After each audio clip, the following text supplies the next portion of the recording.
Selamu alaikum. Një ditë pejgamberi alayhis salatu wassalam kishte një 8 dirhem. Dirhemet janë monedhë të argjendit, ndërsa dinarët kanë qenë monedhë e arit. Muhamedi alayhis salam kishte vetëm 8 dirhem. Doli në pazar që të blej një 2 këmisha. Edhe kur doli në pazar, aty dikundit në një cep pa një vajzë të vogël e cila kishte qenë shërbëtore në një shtëpi të Mekazve, e cila po qante. Ju ofrua Muhamedi alayhis salatu wassalam dhe e pyeti pse po qan.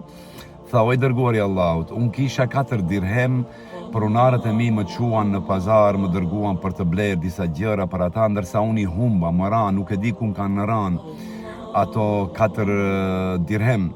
Muhamedi alayhis salam nxori dhe ia dha 4 dirhem që të blej gjëra për ata, edhe e përshëndeti dhe u largua. Edhe u nis për të bler një këmish me ato 4 dirhem që i kishin mbetur Muhamedit alayhis salatu wassalam. E bleu një këmish për vete, edhe rrugës për të shkuar në shtëpi, në një cep aty diku, në një cep të pazarit, pa një djalosh të ri i cili po dridhej nga të ftohtit. Ja hudhi këmishin e tij që kish bler, ja hudhi mbi supe, edhe u largua, shkoi në shtëpi pa këmish, pa asnjë bile. Ndërsa rrugës për të shkuar në shtëpi, përsëri e takon shërbëtoren e cila përsëri qante. I tha, çu bë me ty, pse po qan, pse nuk shkon në shtëpi? Tha, o i dërguari i Allahut, unë mbasi humba 4 dirhemet e mi, u vonova duke i kërkuar ato, ndërsa nëse shkoj në shtëpi, kam frikë se pronarët e mi do të më lëndojnë nga se janë vonuar.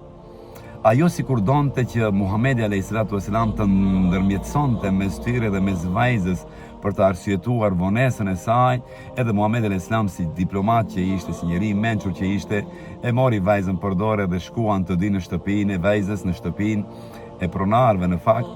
Edhe kur hiri në shtëpi, ju dha selam banorëve të shtëpisë, "Esselamu aleikum", askush nuk e kthen selamin. Përsëri e përsëriti selamin, "Esselamu aleikum", askush nuk e ktheu selamin. E përsëriti për të 3-ën herë, edhe atëherë disa gra që ishin aty prezent e kthyen selamin, "Wa alejkes selamu ya Resulallah".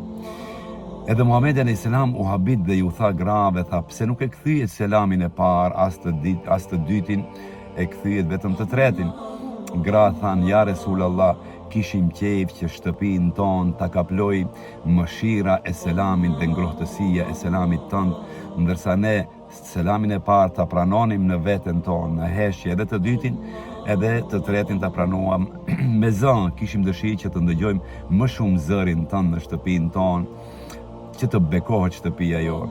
Edhe Muhamedi alayhis salatu wassalam filloi të arsjetoj vajzën, të ndërmjetësoj për vonesën e vajzës. Ata i thanë, ja Resulallah, jo vetëm që e kemi falur vajzën, por ajo pasi që është robresh, ne ja falim edhe lirin asaj për hir të Allahut dhe për hir të ndërmjetësimit tënd. Ndërsa Muhamedi alayhis salatu wassalam tha, vallahi nuk kam parë dirhem ma me bereqet se këto 8 dirheme që i harxova sot.